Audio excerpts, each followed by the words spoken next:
Sinners actually was shot on film. It made sense to me immediately when I heard that it was shot on film because this shit is dark. The whole time I was thinking, man, this movie could really use a Roscoe dash and dot. And if you guys saw my iLight video, you know what I'm talking about. We can go way, way back for all of you that are brand new here. iLight Essential Kit, a new standard for iLight or best pocket LED light, Roscoe dash and dot. 2 years ago, only 6.8 thousand views. Such a shame, such a shame. Now these things are everywhere. You see them behind the scenes. Everyone's using these for iLights now. I feel like I was one of the first ones, me and Tim Kang. I feel like shout out to Tim Kang. He definitely doesn't watch my videos. If he did, that would be rad. But anyways, I feel like me and him were like the first ones really talking about them. But Sinners really needed that on their set. I love the look of this film. It's beautiful. But the only time we got to see the eyes is when it was the vampires. And maybe that was the point. No, I'm not going to buy that because the reason why I don't buy it is because there are multiple times in this film where here's a great example where they did have an eye light. And this is non-vampire. Right? So this is just a real eye light. This is such a beautiful frame right here for so many reasons. You know, you can look at all the basics here.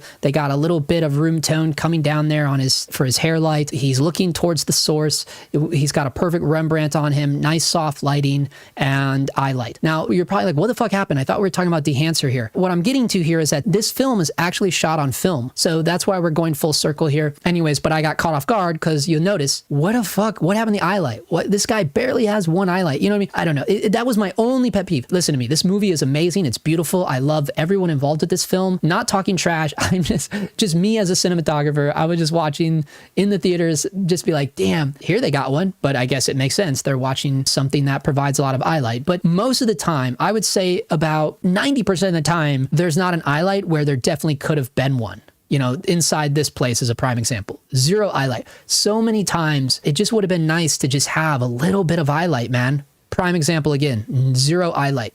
But again, what the fuck do I know? Maybe they're just using that as a way to lean in like, no, only the vampires. Here's the thing, like I could understand where this could get weird too, like talking to a director or producer about this. They'd be like, no, we don't want anyone to have it confused with the vampire, you know, because the vampires have these little beady like firefly eyes. So maybe they're just thinking like, no. And you know, that's fine. That's a justified choice, you know? Anyways, when I found out it was shot on film, I go, oh, that's why film just doesn't do well with underexposure, but we all know that. But I think it's important to pay attention to what kind of film they shot on. And this is how we go back to dehancers. For the night shots, Kodak Vision 3 500T and then Ektachrome 100D was their daylight film. Guys, it looks so fucking good. And this ties in with dehancer as well. What did they print it on? Kodak Vision 2383. We have all of this at our disposal now because of dehancer, or you could even do it in real life.